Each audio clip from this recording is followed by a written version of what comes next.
जी हाँ। JR convent दोन में सत्र 20-21-22 के लिए नामांकन प्रारंभ। वर्ग नर्सरी से 11वीं तक आज ही संपर्क करें। JR convent, Sunita Vidyanagari Don, Darauli, Siwan, Bihar. Mobile number 7547045118 9576466461। नमस्कार, मैं हूं राजेश पांडे। आप देख रहे हैं श्री नारद मीडिया। नारद मीडिया की टीम इस समय जीरादेई प्रखंड के ये भरौली गांव है और यहाँ भरौली पे जो सैकड़ों वर्ष से जो मठ है और इस मठ की प्रासंगिकता है, यहाँ पे प्रत्येक वर्ष मठ के द्वारा यज्ञ कराया जाता है और आज इस यज्ञ की पूर्णाहुति है। तो इस बारे में और हम आपको बताते हैं और साथ ही आप जैसा देख रहे हैं ये मठ के अंदर का ये द्वार है।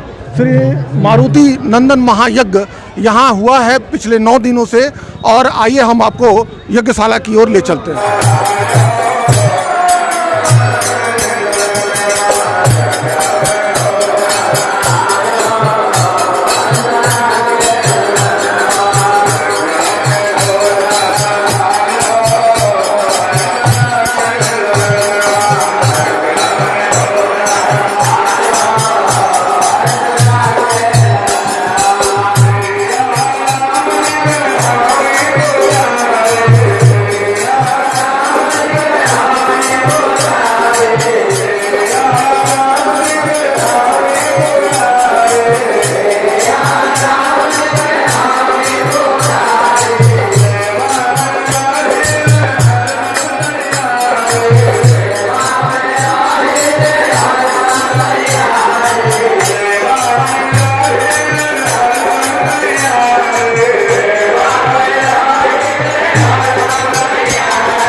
जैसा कि आप देख रहे हैं ये यज्ञशाला है और यहीं पर पिछले 9 दिनों से मारुति नंदन महायज्ञ संपन्न आज हुआ है। पिछले 9 दिनों से यज्ञ हो रहा था। हमारे मूल जो हमारा ग्रंथ है जिसे हम अपनी ज्ञान परंपरा को मानते हैं, इस ग्रंथ में, इस वेद में ये लिखा हुआ है कि धर्मो रक्षति रक्षता, यानी हमें अपने धर्म की रक्षा के लिए धार्मिक कार्य सदैव करने पड़ते हैं और इससे मनुष्य पवित्र होता है, इससे व्यक्ति को योग मिलता है और व्यक्ति हमेशा नित्य दिन आगे बढ़ता है। वातावरण शुद्ध होने के साथ साथ व्यक्ति के अंदर पवित्रता आती है और पवित्रता से ये पूरे संसार का, पूरे सृष्टि का कल्याण होता है। इस बारे में और हम ज़्यादा जानकारी लेते हैं यहाँ के यज्ञाचार्य से।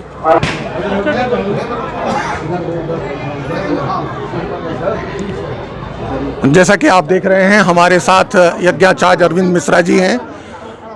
आपने यहाँ पर 9 दिनों तक मारुति नंदन महायज्ञ संपन्न कराया है। इस यज्ञ को कराने का क्या प्रयोजन होता है, क्यों कराया जाता है? सर्वप्रथम नारद मीडिया के समस्त दर्शकों को यज्ञ भगवान की तरफ से विशेष आशीर्वाद। प्रश्न रहा कि यज्ञ क्यों किया जाए, तो आया शास्त्रों में कि यज्ञोपितस्य जनताय कल्पते, यानी समस्त प्राणियों के कल्याण की परिकल्पना जिसमें की जाती है उसी की संज्ञा यज्ञ होती है। यानी चर अचर जीव जितने जो हैं, प्राणी के समस्त जीवों का कल्याण हो, इसी के लिए यज्ञ का निर्धारण किया गया। ये जो मठ है, ये मठ काफ़ी प्राचीन है। यहाँ पर प्रत्येक वर्ष इस तरह के कार्य किए जाते हैं। ये जो कार्य हैं, ये कहीं ना कहीं व्यक्ति को व्यक्ति से जोड़ता है, उसे निर्मल करता है, उसे पवित्र करता है। आपका क्या कहना है? क्योंकि आप हमेशा यज्ञ कराते हैं और यहाँ 9 दिनों से आपने लोगों की श्रद्धा भक्ति को देखा है। बिल्कुल, ये प्रत्येक साल जो यज्ञ होता है हमारे पूज्य श्री महाराज जी का एक अपना तपस्या है, उनका एक संकल्प है। और यज्ञ कराने के पीछे उनका ये संकल्प ही है कि समस्त प्राणियों का कल्याण हो। और विशेष रूप से चूँकि तिथि निर्धारित है बसंत पंचमी, तो बसंत, संत और बसंत में एक ही समानता है कि जब बसंत आता है तो प्रकृति सुधरती है, और जब संत का आगमन आता है तो संस्कार, संस्कृति सुधरती है। तो समस्त प्राणियों के जीवन में संस्कार का आधान हो, चरित्र और आचरण पवित्र हो, जीवन में सर्वविध कल्याण हो, यही कल्पना लेकर के हमारे पूज्य श्री महाराज जी प्रत्येक साल यहाँ पे यज्ञ कराते हैं। चूँकि ये कलयुग है, प्राणियों का ध्यान दूसरी तरफ है, सरस्वती के अपेक्षा लक्ष्मी की वो ज़्यादा पूजा करते हैं। चाहे किसी भी तरह धन बटोरा जाए, उसकी समाज में ज़्यादा पूजा है, उसकी समाज में ज़्यादा बोलबाल है। क्या इस तरह के यज्ञ कराने से लोगों के अंदर कुछ बदलाव आएगा? वो अपनी पुरातन जो ज्ञान परंपरा है, जो भारत की मूल परंपरा है, उसके तरफ लौटेंगे? बिल्कुल, इसी के लिए आया कि नाम, रूप, लीला, धाम, 4 जो स्तंभ बनाए गए हैं। तो इसका मुख्य उद्देश्य यही होता है कि व्यक्ति को धर्म से जोड़ा जाए, और जब धर्म से जोड़ा जाएगा तो चूँकि धारयति धर्म, व्यक्ति जब धर्म से जुटेगा तो उसका लिए विधान यज्ञशाला बनाया गया, मंत्रोच्चारण बनाया गया, पूजा की पद्धति बनाई गई, परिक्रमा करने का विधान बनाया गया, कथा, प्रवचन, लीला। तो समस्त जो नाम, रूप, लीला, धाम का जो स्वरूप बना कि व्यक्ति का धर्म के प्रति आचरण हो, और जब धर्म के प्रति आचरण करेगा व्यक्ति, निसंदेह संस्कार युक्त होगा, उसके जीवन में संस्कृति और संस्कार का आधान होगा, और जब संस्कृति संस्कार का आधान होगा, निसंदेह वह व्यक्ति व्यक्तित्व को प्राप्त करेगा। अंतिम प्रश्न, मानस में श्री रामचंद्र जी जब एक समय प्रकांड विद्वान, इस धरती के प्रकांड विद्वान की बुद्धि फिर जाती है, वो धन में और उसके बाद स्त्री हरण करके ले आता है। क्या आज भी ऐसे लोगों की बुद्धि अगर फिर जाए तो उनका समूल नाश होना अपरिहार्य है? अगर धर्म के प्रति आस्थावान लोग हो जाएं, तो अगर ऐसा भी पद्धति और इतिहास में आया है, जैसे हमारे वाल्मीकि हैं, उनके प्राथमिक जीवन का चरित्र देखा जाए तो बहुत श्रेष्ठतम नहीं रहा, लेकिन अंत में जब ज्ञान हुआ तो मरा शब्द भी राम में कन्वर्ट हुआ, वहाँ पे बदला। तो व्यक्ति के जीवन में परिवर्तन होता है, इसलिए धर्म का माध्यम बनाया गया। धर्म का आचरण करके यदि अपने जीवन में परिवर्तन कर ले तो निसंदेह ठाकुर की कृपा, भगवान की कृपा हो जाती है और व्यक्ति का कल्याण होता है। उनमें बदलाव की प्रवृत्ति उत्पन्न होती है। आपने देखा कि गुरुदेव महाराज अरविंद मिश्रा जी ने कितनी बेबाकी से बताया गया, और उन्होंने बताया, और साथ ही ये कहा जा सकता है गुरुदेव कि चंदन है इस देश की माटी, तपोभूमि हर ग्राम है, हर बाला देवी की प्रतिमा, बच्चा बच्चा राम है। सर, आप नारद मीडिया को आशीर्वाद दें कि नारद मीडिया नित्य दिन आगे बढ़े, और आप जैसे यज्ञाचार्य को हमेशा कवर के लिए हम लोग आएँ और हम लोग सकुशल रहें। बिल्कुल, नारद मीडिया के माध्यम से हम यज्ञ भगवान से प्रार्थना करेंगे कि इस नारद मीडिया के माध्यम से जितने जनमानस तक यह संवाद जा रहा है, सर्वविध जेन केन प्रकार सबका कल्याण हो, और पुनरपि नारद मीडिया के समस्त कार्यकर्ताओं का इस संवाद प्रेषण का जो एक माध्यम है, दिनानुदिन उन्नति को प्राप्त करे, यही यज्ञ भगवान से, हनुमान जी से मेरी प्रार्थना है। जिले का ये, सीवान जिले का ये सौभाग्य है कि इस गांव में भरौली जैसा एक पंचायत है, और उस पंचायत के मुखिया नगेंद्र सिंह जी हमारे साथ हैं।